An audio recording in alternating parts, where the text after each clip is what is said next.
So yun, what's up mga idol? Kumusta na kayo? Sana nasa maayos kayong kalagayan mga idol. So ngayon mga idol, nandito na naman tayo sa aking munting taniman. So may isi-share na naman ako sa inyo na konting kaalaman tungkol sa pagtatanim ng saging na lakatan mga idol.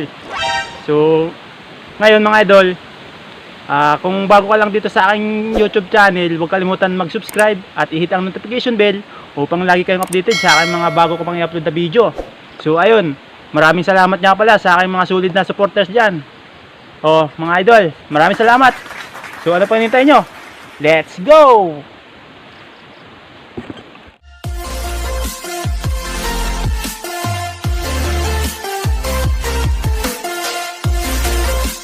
So ayun mga idol, kukuha tayo ng pananim na saging na lakatan.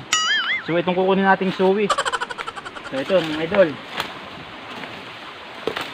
Yan, kukunin natin ito mga idol. Ito yung gagamitin nating pananim. So sa pagkuha ng pananim mga idol, pipili kayo kung anong magandang binhi. So ayan. Itong kukunin natin mga idol kasi nagpaparami pa lang tayo ng saging. So kunting ingat-ingat lang mga idol na wag masira yung niya, mother plant. So dahan-dahan lang pagkuha natin.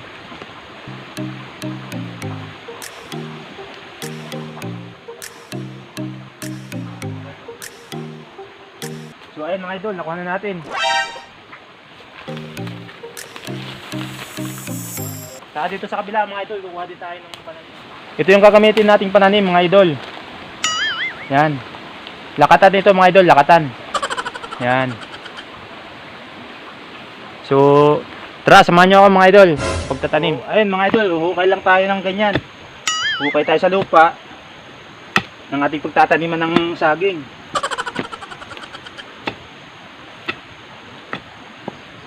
Kailangan mga idol, sakto lang yung lalim. Huwag naman masyadong malalim. Para pag naglagay tayo ng abono, hindi masyadong mahirap. So ayan mga idol, kailangan sakto lang ang lalim.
So ayun mga idol, okay na.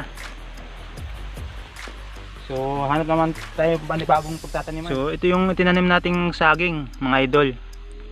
Ito yung saging na lakatan. So tatlo yung natanim natin mga idol. Isa dito, meron din isa dito mga idol. So ayun, nandito sa may gabi. Ayan. Yan yung natanim natin ngayon mga idol. So doon tayo kumuha ng pananim. Yan yung mother plant mga idol. So nasalanta siya ng bagyo. Ilang bagyo ang dumating, kaya medyo muntik nang matumba mga idol. Ginawa ko na lang, tinukurang ko para wag lang matumba. Sayang naman mga idol kung matutumba yan. So ayun, buti na lang nagkaroon siya ng suwi. So ayun, nakapagtanim tayo. Paparamihin natin yun mga idol. So ayan mga idol. So nagtira ako dito ng isang mga idol. So ayan, nagtira ako ng isang suwi para pag namunga itong mother plant. Ayan, pag namunga yan, so mayroong susunod sa kanya. Yun yung isang suwi. So sayang lang mga idol itong isa kasi natanggal yung niya. So hindi natutubo yan. Kasi wala na siyang ugat. So ayun, sayang. 4 sana yung itatanim natin ngayon. So 3 lang natanim natin. So okay lang yun. Sa susunod naman susuwi ulit yan. So makapagtanim ulit tayo. So ayun mga idol, simple lang naman ang pagtatanim. So halos tulad lang din ang pagtatanim mga idol. Mayroong kunting pagkakaiba lang. So isa lang pagtatanim. So ayan, ito yung mga gabi. So nasalanta rin ng bagyo yan mga idol. So medyo nakaka-recover na. Ayan. Ito naman yung saging nasaba mga idol. Sayang at natumba. So ayan. Sayang na natumba. Gawa nga ng ilang bagyo ang dumaan dito sa Quezon. So natumba. Hindi na kinaya. So sayang. Mamumunga na sana yan mga idol. Kaso nga lang natumba. So wala tayong magagawa. Kasi bagyo yun. Hindi natin mapigilan. Tapos ang masama dyan mga idol, dito sa kabila yung may bunga na, hindi tayo nakinabang mga idol kasi ibang nakinabang. So ayun, yun ang mahirap sa pagtatanim mga idol, kasi hindi naiiwasan talaga yan. So kung napanood nyo yung nakaraan kong video, yun yung pinakita ko sa inyo, yung bunga nitong saba. Bunga na, malalaki pa naman ang bunga nya. Kung nagkataon, sayang naman. So ayan, mabuti na lang at hindi natumba.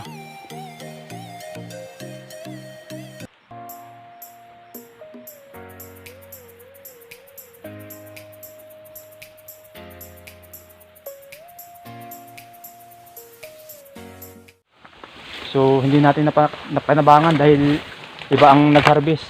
So ayan, puno na lang na abutan natin. So ayun, so sayang. So wala tayong magagawa. So pabayaan na lang natin. So ito, malaki sana ito. Malaki yung bunga nito mga idol. Malaki at saka mahaba. So ayun mga idol, maraming salamat. Tapos na tayong magtanim. Ito nga pala yung itinanim natin mga idol, yung saging na lakatan. So ayun mga idol, simple lang yung pagtatanim natin ng saging. So ayun, madali lang naman magtanim mga idol. Maraming salamat sa panonood sa aking video ito. So ayun, maraming salamat. Saka huwag kalimutan mag-subscribe at i-hit ang notification bell upang lagi kayong updated sa aking mga bago pang i-upload na video. So ayun, maraming salamat mga idol. So 3 yung naitanim natin mga idol. Isa dito at isa doon. Saka may isa doon. So ayun, maraming salamat mga idol. Hanggang sa muli.